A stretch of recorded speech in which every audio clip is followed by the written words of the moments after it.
Hello friends, मैं आपकी gynaecologist doctor Ruchika Garg और आज हम बात करेंगे प्रेगनेंसी के कुछ वियर्ड सिम्टम्स के बारे में, जैसे कि नोज़िया, वॉमिटिंग, उल्टी, जी मिचलाना, मिस्ड पीरियड्स। ये तो सबको ही पता है, लेकिन कुछ सिम्टम्स हैं जो आपको नहीं पता है लेकिन आपको जानने चाहिए। अगर वीडियो पसंद आए तो लाइक कीजिएगा, अपने फ्रेंड्स के साथ शेयर कीजिएगा ताकि उनको इन्फॉर्मेशन पता चल सके।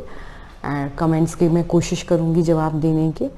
और इसी same video is in English also, those who are comfortable they can see in English. तो सबसे पहले आपका वेजाइनल डिस्चार्ज ज़्यादा बढ़ जाएगा। प्रेगनेंसी में हार्मोनल इन्फ्लुएंस की वजह से नॉर्मल सिक्रीशंस बढ़ जाते हैं। सफ़ेद पानी आने की समस्या, लिकोरिया ज़्यादा हो जाएगी। लेकिन अगर उसमें बदबू नहीं है, वो दही जैसा नहीं है। मेरा एक वीडियो है जिसमें मैंने सफ़ेद पानी के बारे में बताया है, जिसके मिलियंस ऑफ व्यूज़ हैं, आप वो देख सकते हैं। अगर या फिर फिशी ऑर्डर या गंदी सी स्मेल या फिर नाक जैसा इस तरह का नहीं है, वाइट है, वाटरी है, तो इतनी चिंता की कोई बात नहीं है। लेकिन अगर कुछ भी स्मेल वगैरह आती है तो गायनेकोलॉजिस्ट ज़रूर दिखाइए। नंबर 2, आपको यूरिन ज़्यादा लगेगी, बार बार वॉशरूम जाना पड़ेगा। ऐसा क्यों होता है? बिकॉज प्रेग्नेंट यूट्रस हमारे यूरिनरी ब्लैडर पे प्रेशर डालता है। तो आपको यूट्रस बड़ा होता जा रहा है और ब्लैडर उसके आगे रहता है, पेशाब की जो बैग है, तो आपको यूरिन ज़्यादा जाना पड़ता है। लेकिन अगर उसके साथ आपको जलन वगैरह है तो don't forget to visit your doctor. Number 3, आपको मूड स्विंग्स बहुत लगेंगे। कभी मूड लो, कभी हाई, कभी अच्छा, कभी बुरा, कभी डिप्रेशन, कभी खुशनुमा। लेकिन प्रेगनेंसी वंडरफुल टाइम है, अपने बच्चे के साथ बॉन्डिंग कीजिए। लोगों को प्रेगनेंसी नहीं होती है, आपको इतना खुशनुमा टाइम मिला है, तो अपने मूड स्विंग्स को हार्मोनल इन्फ्लुएंस की वजह से जो होते हैं, इनको अपने ऊपर हावी मत रहने दीजिए, गुस्सा मत कीजिए। मेरा एक गर्भ संस्कार पे वीडियो है, वो आप देख सकते हैं। चौथा सिम्टम है आपको कॉन्स्टिपेशन रहेगा, कब्ज रहेगा।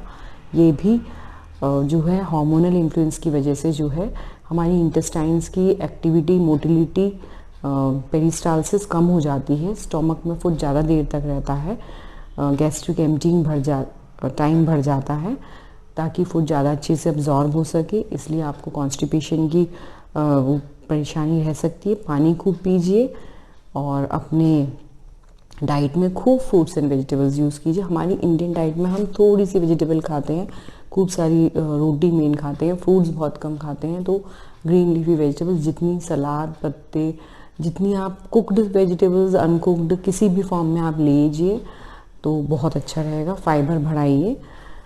अच्छा, उसके बाद है आपको एसिडिटी लगेगी, हार्ट बर्न होगा, कलेजे में गैस, पेट फूलेगा, अब्डोमिनल ब्लॉटिंग होगी, ठीक है।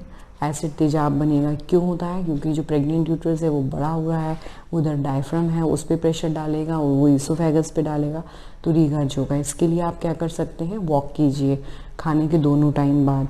दोपहर में सोना प्रेग्नेंट लेडी को बताया गया है, लेकिन अवॉइड कीजिए 1 घंटे तक खाने के, ठीक है। उस समय आप वॉक कर सकते हैं, स्लाइट एक्टिविटी कुछ ना कुछ कर दीजिए। रात के खाने के बाद ज़रूर वॉक कीजिए। सिर के नीचे 2 तकिए लगाइए तो सिर आपका ऊपर रहेगा, तो जो रीगर्ज हो रहा है वो कम होगा, है ना।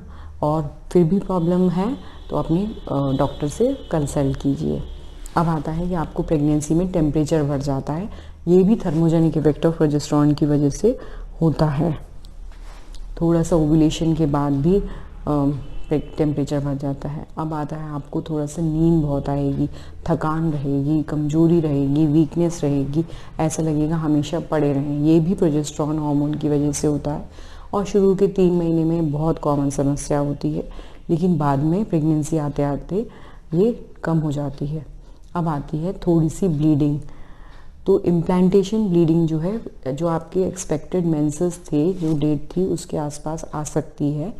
ये जब एम्ब्रियो यूट्रस से चिपकता है, बच्चेदानी की लाइनिंग से चिपकता है, उस समय स्लाइट ब्लीडिंग हो सकती है। लेकिन ये ब्लीडिंग जो है बहुत कम रहेगी, धब्बे के फॉर्म में रहेगी, 1-2 दिन ही आएगी और नॉर्मल मेंसेस जो खुल के आता है उस तरह नहीं होगी। इसमें पेन एब्डोमेन या पेट में दर्द भी बहुत कम रहता है। अब आता है कि आपकी इम्यूनिटी कम हो जाती है प्रेगनेंसी में। आपको फ्लू, वायरल इन्फेक्शंस होने के चांसेस ज़्यादा होते हैं, इसलिए ज़्यादा लोगों से नहीं मिलिए। और स्पेशली कोरोना टाइम में तो मैं कहूँगी जब तक ज़रूरी नहीं हो, जब तक लोगों से नहीं मिलिए, क्योंकि प्रेगनेंसी में अपने आप ही आपको इन्फेक्शंस होने के चांस ज़्यादा आप इजीली कैच कर सकते हैं बिकॉज ऑफ लो इम्यूनिटी। अब आता है कि आपको थोड़ा सा यूट्रस में लोअर एब्डोमिनल डिस्कम्फर्ट, पेड़ों में डिस्कम्फर्ट रह सकता है। जैसे जैसे प्रेगनेंसी में ब्रैक्सटन हिक्स कॉन्ट्रैक्शन होते हैं वो यूट्रस को प्रिपेयर करते हैं कि वो जो फाइनल पेन्स आएंगे, लेबर पेन्स आएंगे, तो यूट्रस में एक्टिविटी थोड़ा थोड़ा सा प्रेशर बढ़ता जाता है। यूट्रस की जो मायोमेट्रियम की मसल्स हैं वो थोड़ा थोड़ा सा कॉन्ट्रैक्ट करती हैं। ये चौथे पाँचवें महीने से शुरू होकर आखिर के 9वें तक 8वें तक ये और बढ़ जाता है। तो लोअर एब्डोमिनल थोड़ा बहुत डिस्कम्फर्ट आपको रहेगा, इससे घबराने की ज़रूरत नहीं है। लेकिन अगर ज़्यादा पेड़ों में दर्द हो रहा है तो don't forget to visit your doctor. अगर